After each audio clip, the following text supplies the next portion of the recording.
Indian runner হাঁস একটি হালকা জাতের হাঁস। যদিও এদের নাম ইন্ডিয়ান রানার হাঁস, তবে এর নির্ভরযোগ্য এমন কোনো তথ্য নেই যে তারা ইন্ডিয়া বা ভারত থেকে এসেছে। একটি জোড়া হাঁসের দাম 1 থেকে 2,000 টাকা।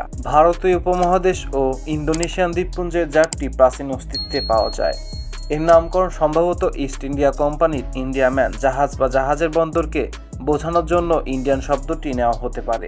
আমেরিকা বা ইউরোপের আমদানি করার জন্য অন্যান্য অনেক জাতের ক্ষেত্রে এই ধরনের নামকরণ দেখতে পাওয়া যায়। উদাহরণস্বরূপ মাস্কোপি হাঁস, যা আসলে মস্কো শহর থেকে নেওয়া হয়নি। 19 শতকের শেষ দিকে ইন্ডিয়ান রানার হাঁস ইউরোপ ও আমেরিকা বেশ জনপ্রিয় হয়ে ওঠে। তখন এটি পেঙ্গুইনের মতো চলার কারণে পেঙ্গুইন ডাক নামে পরিচিত ছিল। জাতটি ব্রিটিশ ওয়াটারফাউল স্ট্যান্ডার্ড এবং American poultry association of perfection উভয় দ্বারা স্বীকৃত। বর্তমানে রানার হাঁস ডিম উৎপাদনের জন্য পালন করা হয়। এদের থেকে অনেক আধুনিক জাতের হাঁস তৈরি করা হয়েছে। ইন্ডিয়ান রানার হচ্ছে সুন্দর পালনযোগ্য জাতের হাঁস। এদের পাতলা শরীর এবং লম্বা ঘাড় আছে।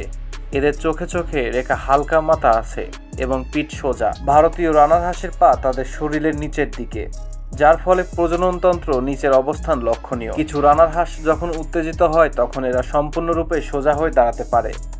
এদের উচ্চতা মাথা থেকে লেজের টিপ পর্যন্ত, মদ্দা 50 সেন্টিমিটার বা 20 ইঞ্চি, আর মায়া হাঁস 76 সেন্টিমিটার বা 30 ইঞ্চি পর্যন্ত হয়ে থাকে। মদ্দা হাঁসের লেজ কিছুটা টিকি মতন থাকে, কিন্তু পূর্ণবয়স্ক না হওয়া পর্যন্ত মদ্দা বা মায়া হাঁস চিহ্নিত করা খুবই কঠিন। গৃহপালিত যত রকমের হাঁস আছে তার মধ্যে সবথেকে বেশি কালার বৈচিত্র্য দেখা যায় এই হাঁসের মধ্যে।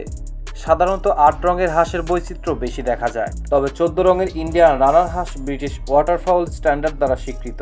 এই স্বীকৃত বর্ণ বৈচিত্র্য কালো, buff chocolate, blue, grey, pencil white. ভারতীয় রানার হাঁস অনেক উদ্দেশ্যে পালিত হয়ে থাকে। এরা বেশ লম্বা সময় ধরে ডিম দেয় এবং এদের প্রজনন ক্ষমতা ভালো।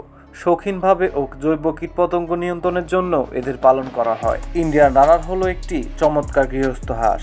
এরা খুব চঞ্চল ও সক্রিয়, যার ফলে অন্যান্য হাঁসের তুলনায় জৈব কীটপতঙ্গ নিয়ন্ত্রণের জন্য এরা বেশ দক্ষ। ভিডিওটি কেমন লেগেছে অবশ্যই কমেন্টের মাধ্যমে জানাবেন। ইন্ডিয়ান রানার হাঁস সম্পর্কে বিস্তারিত আরও জানতে চাইলে আমাদের সাথে সরাসরি যোগাযোগ করতে পারেন।